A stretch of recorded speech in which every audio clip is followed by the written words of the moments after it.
Hi everybody, Steve here at Belmont Memorial Park Cemetery in Fresno, California, which is in Central California. And I'm here today to visit the gravesite of 3 family members who were all just brutally murdered by their son. Actually, the son didn't do the murdering. He hired someone to murder his family when he was out of town so he would have an alibi.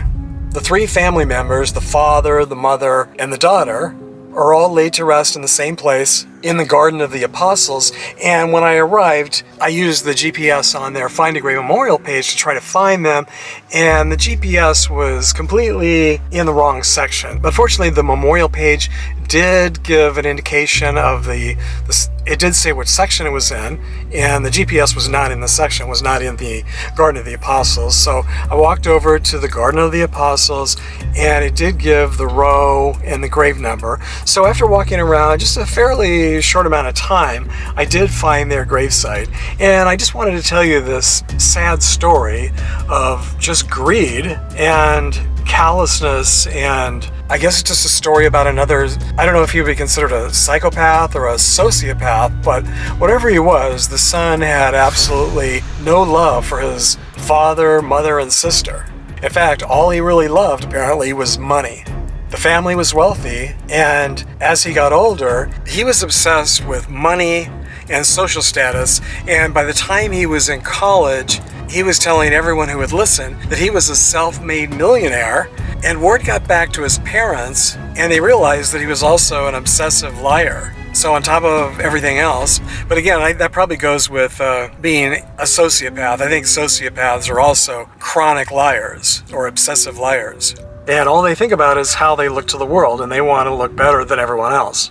Unfortunately, the son, Dana Ewell, had a very close friend who was obsessed with guns and explosives. His name was Joel Radovich. Apparently, at some point, they decided that it would be a good idea to kill Dana's parents and his sister and live the high life off of their money. What they didn't realize is the money was in a trust, and Dana couldn't access the money until he was 30.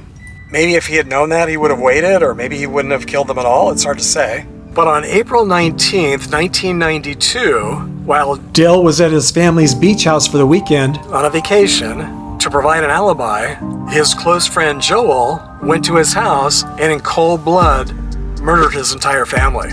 His father, Dale Allen Ewell, his mother Glee, and his sister Tiffany. He shot and killed them all in their home, which was in Sunnydale, an upscale neighborhood of Fresno. And then shortly after they were buried, Dana and Joel moved into the house together and tried to get their hands on the money. The house still had blood-splattered walls, but apparently that didn't seem to be a problem for either Dana or Joel. At this point, the 2 boys had raised so many red flags among police investigators that they were now the prime suspects. And before long, they had enough hard evidence to charge both young men with the murders. An acquaintance named Jack Ponce had supplied Joel with a gun, and he received immunity for testifying against them.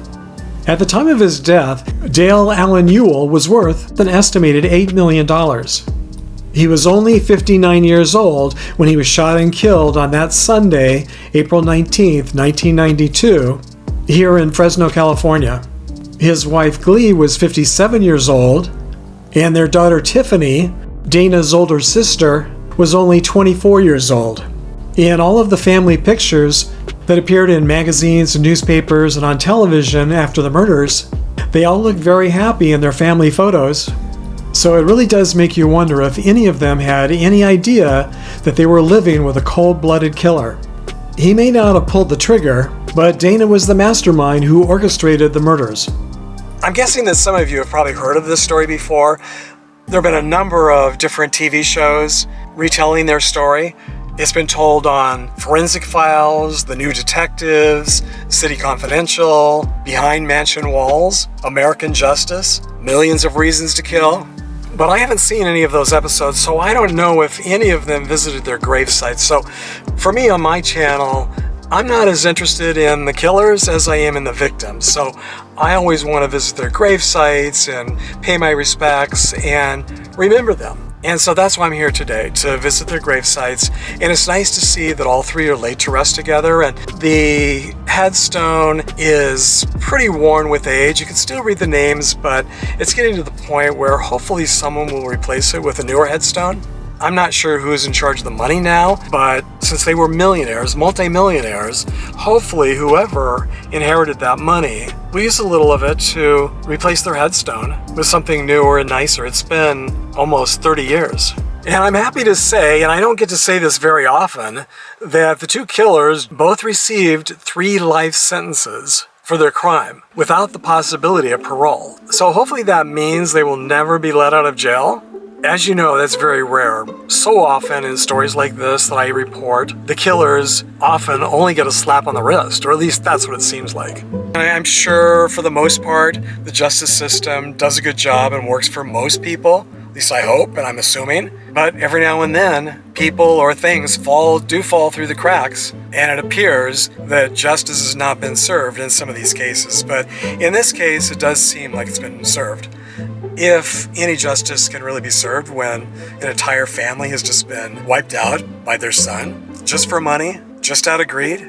So the family is laid to rest here in a really beautiful section of this really beautiful cemetery here in Fresno, and they're really not very far from Richard Kyle or Richard Kill's gravesite, the actor who played Jaws in one of the 007 movies. And in the other direction, also not very far, we're just talking a few hundred yards away in both directions, is the gravesite of one of the original Mouseketeers, Karen Pendleton.